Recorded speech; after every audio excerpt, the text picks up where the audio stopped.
ಈಗ ಪಶ್ಚಿಮ ಬಂಗಾಳದಲ್ಲಿ ನಾನು ಆರೋಪ ಮಾಡ್ತೀನಿ ನೇರವಾಗಿ, ಕಾಂಗ್ರೆಸ್ ಡಬಲ್ ಗೇಮ್ ಆಡ್ತು ಅಂತ.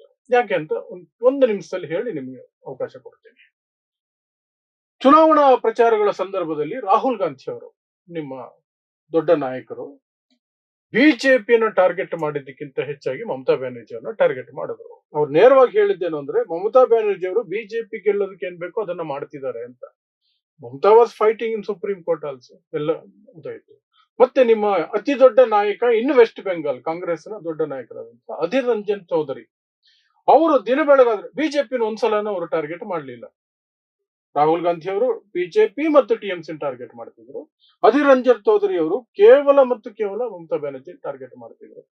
ಪ್ಲಸ್ ಯಾವಾಗ ಈ ಎಕ್ಸಿಟ್ ಪೋಲ್ಗಳು ಬಂತು, ಅದನ್ನ ಸಾಕಷ್ಟು ಜನ ಎಲ್ಲರೂ ಹೇಳಿದ್ದೇನೆಂದ್ರೆ ಅದೊಂದು ಏನು ಒಂದು ಸ್ಕ್ರಿಪ್ಟೆಡ್ ಅಂತ ಎಲ್ಲರೂ ಹೇಳಿದ್ರು. ಬಟ್ ನಿಮ್ಮ ಕಾಂಗ್ರೆಸ್ ನಾಯಕ ಅಧೀರ್ ರಂಜನ್ ಚೌಧರಿ ಅದನ್ನ ಟೀಕೆ ಮಾಡಲಿಲ್ಲ, ಅದೇ ಪಕ್ಕಕ್ಕಿಡಿ. ಅದನ್ನು ಮೀರಿ ಆ ಒಂದು ಎಕ್ಸಿಟ್ ಪೋಲ್ಗಳು ಬಂದ ನಂತರ ಮಮತಾ ಬ್ಯಾನರ್ಜಿ ಅವರು ಫುಲ್ ಟೆನ್ಷನ್ ಆಗ್ಬಿಟ್ಟಿದ್ದಾರೆ ಅಂತ ಕಿಂಡಲ್ ಮಾಡಿದ್ರು ಮಮತಾ ಬ್ಯಾನರ್ಜಿನ.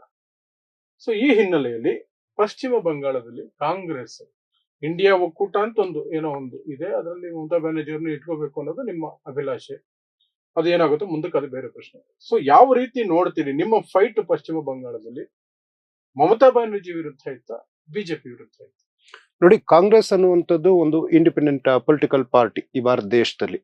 ನಮ್ಮದೇ ಆದಂತ ಸಿದ್ಧಾಂತ ನೆಲೆಗಟ್ಟಿನಲ್ಲಿ ನಾವು ಇವತ್ತು ಭಾರತ ದೇಶದಲ್ಲಿ ಹೋರಾಟ ಮಾಡ್ತಾ ಇದ್ದೀವಿ. ಕಾಂಗ್ರೆಸ್ನ ಇತಿಹಾಸ 1885 ಇಂದ ನಮ್ಮ ಒಂದು ಪಕ್ಷ ಶುರುವಾಗಿ ಅದು ಸ್ವಾತಂತ್ರ್ಯ ಹೋರಾಟಗಳ ನಂತರ ದೇಶದ ಮೊದಲ ಸಾರ್ವತ್ರಿಕ ಚುನಾವಣೆ 1952ರಿಂದನೂ ಒಂದು ಸಂವಿಧಾನದ ಉಳಿವಿಗಾಗಿ, ಪ್ರಜಾಪ್ರಭುತ್ವ ವ್ಯವಸ್ಥೆಯ ಉಳಿವಿಗಾಗಿ ನಾವು ಹೋರಾಟ ಮಾಡ್ತಾ ಇದ್ದೀವಿ. ನಾವು ಹೋರಾಡುವಾಗ ಒಂದು ಎದುರುಗಡೆ ಪಕ್ಷ ಇದ್ದಾಗ ನಾವು ಅದನ್ನ ಎದುರಾಳಿಯಾಗೆ ತಗೊಬೇಕಾಗ್ತದೆ. ಈ ಒಂದು ಮಮತಾ ಬ್ಯಾನರ್ಜಿ ಅವರು ಅವರ ಒಂದು ಹಠವನ್ನು ಬಿಟ್ಟು ಅದು ಕಾಂಗ್ರೆಸ್ನ ಒಂದು ಜೊತೆಗೆ, ಯಾಕೆಂದ್ರೆ ನಾವು ಆ ಮಟ್ಟಿಗೆ ನೀವು ನೋಡುವ ಹಾಗೆ ಅಲ್ಲಿ ಕಮ್ಯುನಿಸ್ಟು ಲಾಂಗ್ ಪೀರಿಯಡ್ ಏನು ಅಧಿಕಾರವನ್ನ ನಡೆಸಿತ್ತು.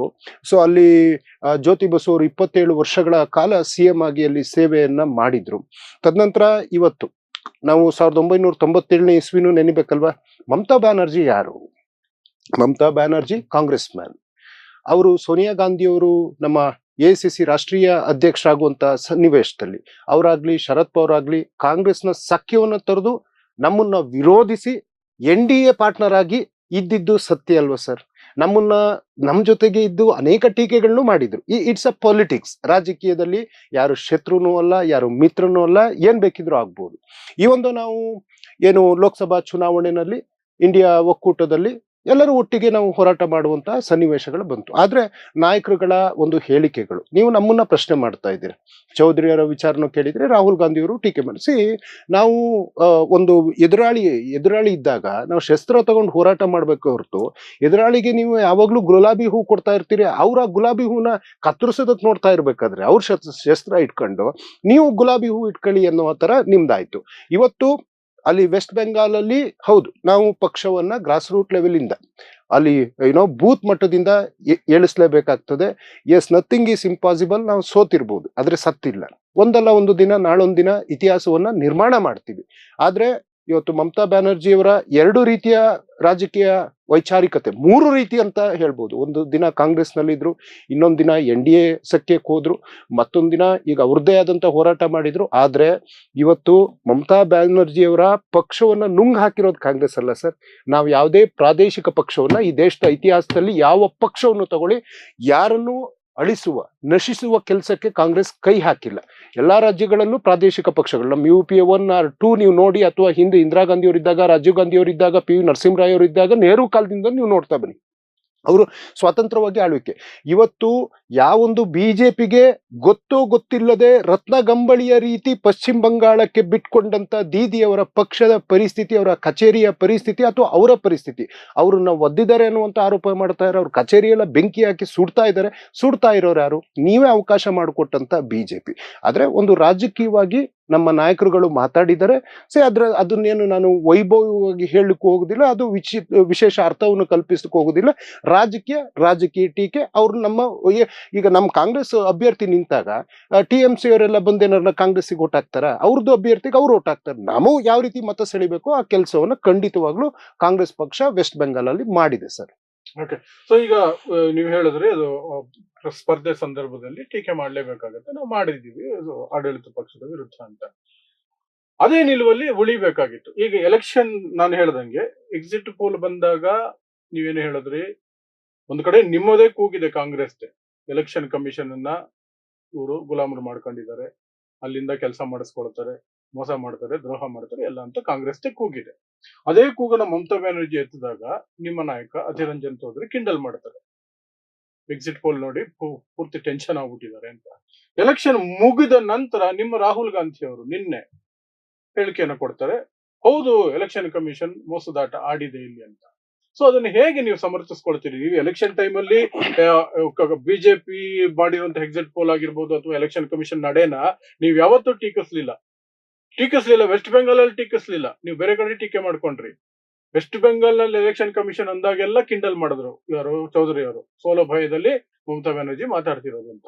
ಎಲೆಕ್ಷನ್ ಮುಗಿದ ತಕ್ಷಣ ನೀವು ಹೇಳ್ತೀರಿ ಹೌದು ಮಮತಾ ಬ್ಯಾನರ್ಜಿಗೆ ಮೋಸ ಆಗಿದೆ ಅಂತ. ಸರ್ ನೋಡಿ, ಒಬ್ಬ ವ್ಯಕ್ತಿಯ ವಾಯ್ಸು ಇಡೀ ಪಕ್ಷದ ವಾಯ್ಸ್ ಆಗಿರುವುದಿಲ್ಲ. ಈ may be a Congress party leader, ಅವರ ಒಂದು ವೈಯಕ್ತಿಕ ಅಭಿಪ್ರಾಯವೂ ಆಗಿರಬಹುದು. ವೈಯಕ್ತಿಕ ಅಭಿಪ್ರಾಯವೂ ಆಗಿರಬಹುದು ಅಥವಾ ಅದು ಪ್ರಾಂತೀಯ ರಾಜಕೀಯ ಅವರಿವರ ನಡುವೆ. ಯಾಕೆಂದ್ರೆ ನೀವು ರಾಷ್ಟ್ರ ನೋಡೋದಕ್ಕೂ ಈಗ ಒಂದು ಪಂಚಾಯತಿ ಸರ್, ಒಂದು ಪಂಚಾಯತಿ ತಗೊಳ್ಳ, ಪಂಚಾಯತಿ ಅಧ್ಯಕ್ಷನ ಹುದ್ದೆಗೂ ಉಪಾಧ್ಯಕ್ಷನ ಹುದ್ದೆಗೂ ಅಥವಾ ಸದಸ್ಯನ ಹುದ್ದೆಗೂ ಎಷ್ಟೆಲ್ಲ ಇರ್ತದೆ. ಅಂಥದ್ರಲ್ಲಿ ತನ್ನನ್ನು ನಂಬಿರ್ತಕ್ಕಂಥ ಕಾಂಗ್ರೆಸ್ ಕಾರ್ಯಕರ್ತರ ಒಂದು ಧ್ವನಿಯಾಗಿ ವಾಯ್ಸ್ ಆಗಿ ಆ ಒಂದು ಸನ್ನಿವೇಶಕ್ಕೆ ತಕ್ಕಂತೆ ಅವರು ಟೀಕೆ ಟಿಪ್ಪಣಿಗಳು ಮಾಡಬಹುದು. ಅದು ಪಕ್ಷ ಇಡೀ ರಾಷ್ಟ್ರದ ಮೆಸೇಜ್ ಅಂತಲ್ಲ. ವೋಟ್ ಚೋರಿ ಬಗ್ಗೆ ಧ್ವನಿ ಎತ್ತೋರು ಮಮತಾ ಬ್ಯಾನರ್ಜಿ ಅವರ ಅಥವಾ ರಾಹುಲ್ ಗಾಂಧಿ ಅವರ ಫಸ್ಟ್ ಇಡೀ ಭಾರತದಲ್ಲಿ. ಅದರಲ್ಲೂ ಬಹಳ ಮುಖ್ಯವಾಗಿ ಮಾದೇವಪುರದಿಂದ ಅಥವಾ ಆಳಂದ ನಾವು ಗೆದ್ದಿದ್ದೀವಿ. ಈ ಒಂದು ಅಲ್ಲಿ ವೋಟ್ ಚೋರಿನ ಎಕ್ಸ್ಪೋಸ್ ಮಾಡುವಂತ ಕೆಲಸವನ್ನ ನಾವು ಮಾಡಿದ್ದೀವಿ. ಹೌದು, ದೀದಿ ಹೋಗಿದ್ದಾರೆ, ಸುಪ್ರೀಂ ಕೋರ್ಟ್ ಅಲ್ಲಿ ನಿಂತಿದ್ದಾರೆ, ಆದ್ರೆ ಅಲ್ಲಿ ನ್ಯಾಯ ಸಿಕ್ಕಿಲ್ಲ. It is A knowing truth sir. ಇಲ್ಲಿ ಹುಣ್ಣಿದೆ ಅಂತಂದ್ರೆ ನಾನೇನು ದುರ್ಬಿನ್ ನೋಡ್ಬೇಕಾಗಿಲ್ಲ, ಇದು ಕಾಣಿಸ್ತಾ ಇದೆ. ಸೊ ಅದನ್ನ ನೀವು ನೆನ್ನೆ ಟೀಕೆ ಮಾಡಿದ್ರೆ ಡೇ ಫಸ್ಟ್ ಇಂದ ನಾವು ಇವತ್ತು IT, ED, CBI, election commission of India ಇವತ್ತೇನಾದ್ರು ವೆಸ್ಟ್ ಬೆಂಗಾಲ್ ಅಲ್ಲಿ ಮ್ಯಾನ್ ಆಫ್ ದ ಮ್ಯಾಚ್ ಯಾರಿಗಾದ್ರೂ ಕೊಡ್ಬೇಕು ಅಂತಂದ್ರೆ ಜ್ಞಾನೇಶ್ ಕುಮಾರ್ಗೆ, ಯಾರು ಅಮಿತ್ ಶಾದ PA ಆಗಿದ್ದವರು, ಇವತ್ತು ಅವರು ಇದ್ರಲ್ಲಿ ಕಾನೂನಲ್ಲಿ ಯಾವ ತರ ಮಾಡ್ಕೊಂಡಿದ್ದಾರೆ ಅಂದ್ರೆ ಒಬ್ಬ ರಾಷ್ಟ್ರಪತಿಯವರಿಗೆ ಅಥವಾ ಪ್ರಧಾನಿಯವರಿಗೆ ಯಾವುದೇ ರೀತಿಯಾದಂತಹ ಚಾರ್ಜ್ ಶೀಟ್ ಮತ್ತಿನ್ನೊಂದು ಬರುವುದಿಲ್ಲ ಅನ್ನೋ ರೀತಿನಲ್ಲಿ ಇವ್ರನ್ನು ತಾಂಡೋಗ ಆ ಮಟ್ಟಕ್ಕೆ ಹೋಗಿ ನಿಲ್ಸ್ಕೊಂಡಿದ್ದಾರೆ. ಇಟ್ಸ್ ಟೋಟಲಿ ಒಂದು ಇಂಡಿಪೆಂಡೆಂಟ್ ಏಜೆನ್ಸಿ.